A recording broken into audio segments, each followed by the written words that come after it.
We're going to do a one-way within group ANOVA by hand. This is the same as a repeated measure. Here's the data. So we got 6 different players. This is the number of push-ups they could do before the first drug dose. Then they get a drug dose, and then this is how many they get after. This is how many push-ups they can do after the second drug dose, and then they get another dose, and this is how many they can do after the third dose. Right? So one-way ANOVA means that there's only one group, but each one of these is a repeated measure. So we're going to use this ANOVA source of variance table. Again, this is from a within group study or a repeated measure study. It looks different than the between group because we have an S in it. That stands for subjects. So we need to calculate our bracket terms. They're horrible. Bracket A is the same. Bracket S is new. Bracket Y is the same, bracket T is the same, but I'm going to walk you through each and every one of these bracket terms on how to calculate them. So let's start with A. Bracket term A means add each column. So these are the column sums down here.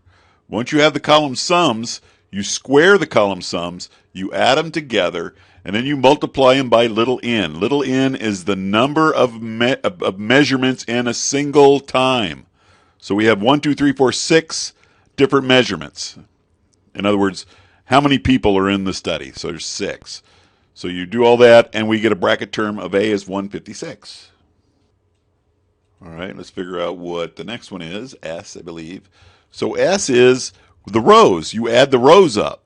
So 0 plus 4 plus 2, get that sum and square it. Each time, 1 plus 5 plus 6, get that sum and square it all the way across. You do that with every row.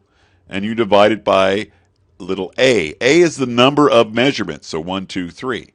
So you do that, and you get a bracket S for 138. Moving on, let's do the Y. Y means individual. So you got to take each one of these little numbers here, and you got to square them first.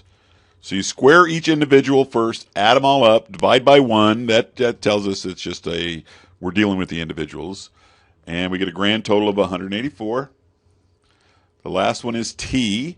You treat everything as a single group, so that means you add them all up first, then square them, and then then divide by the number of measurements, 1, 2, 3, times the number of individuals in a single measurement.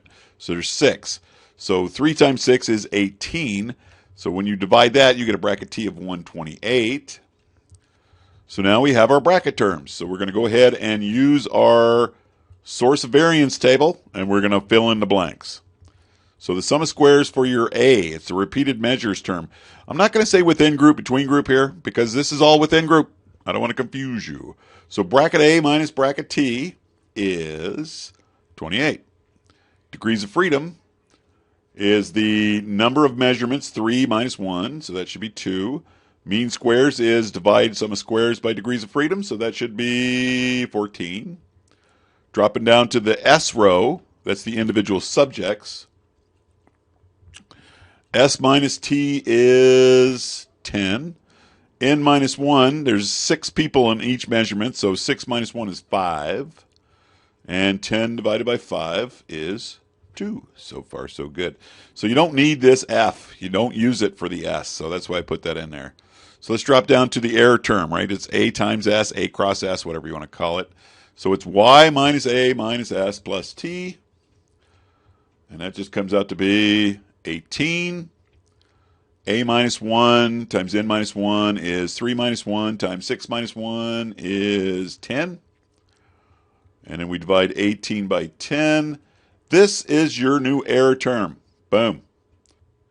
And as you already know, the error term is going to be the denominator of your final F ratio. Let's go ahead and calculate the total. So bracket Y minus bracket T looks like 56.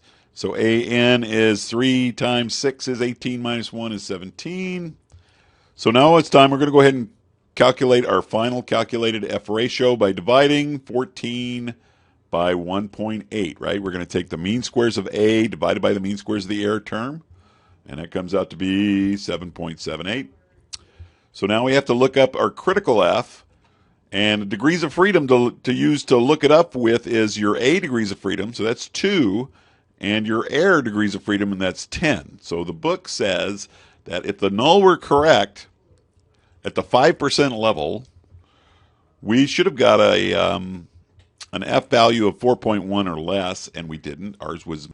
And since our calculated F is much greater than the critical F, we get to reject the null. So that's it. We just proved that there's a significant difference between those three different measurements. MGZ out.